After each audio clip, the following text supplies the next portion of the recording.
Hello, Anderson County. This is Councilman Brett Sanders recapping July the 18th, 2023's council meeting.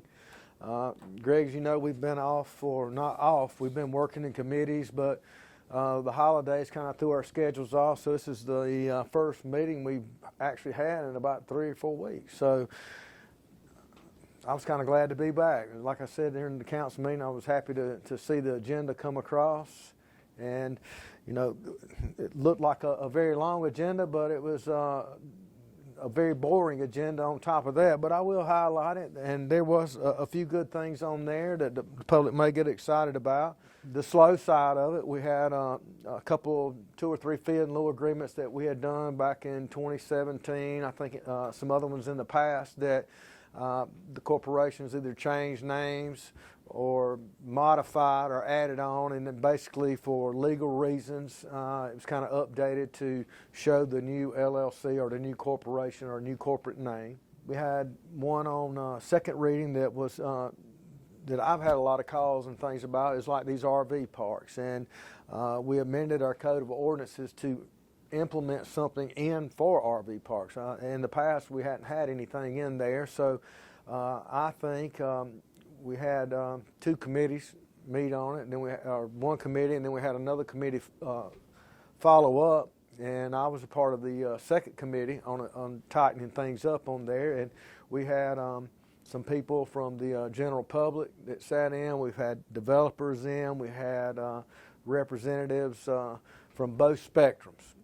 And I think we sat down and came up with a good common ground. Hit some of the highlights: buffers, fence, full-time staff, employee security, someone there full-time, something to address solid waste pickup, road issues, road widths, number of entrances that it can have.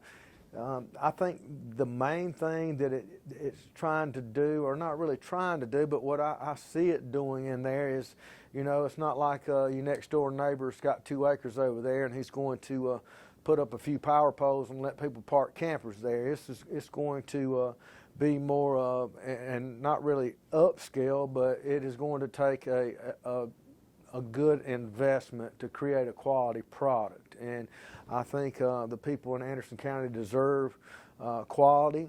I think our council recognizes that, you know, we want quality products here.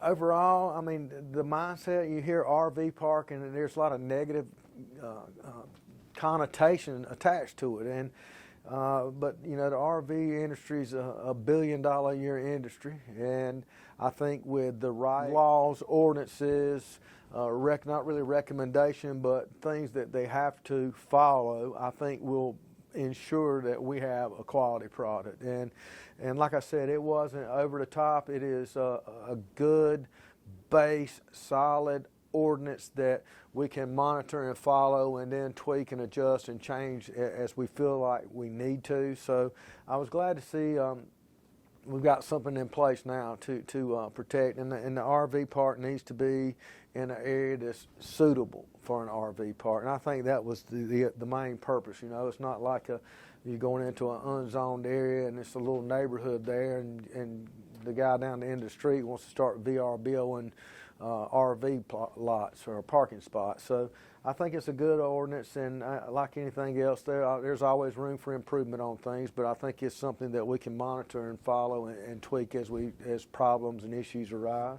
Also tonight we had an easement that we did for Duke Energy. I think it was like a 30 by 20 easement for a power line, and I hope the people in Anderson County know Duke Energy has been a very strong partner and has done a lot of good things for the citizens of Anderson County and charities around. So it's always nice when you can step up and reciprocate and help them as well. We had three road closures. I think most of them were dead end. One was over on Equinox Road. One of them was Adrian Road, or running over near Gillespie Road, and it kind of dead ends into, it was in the Flat Rock area, a dead end road. But most of it was just things that's not really being utilized, that if you're driving, you're liable to turn and get down there and can't get turned around. This usually ends up in someone's yard or on their property. So plus it'll take them off the books for the county to maintain. So that was good. Also, just like to remind everyone, Labor Day weekend, you have Celebrate Anderson. We have the hot air balloon affair that's going to be going on. You're going to have Martina McBride is going to be there. So it's free to the public, and just like for everyone to be sure to mark your calendars, come on out and have a great time.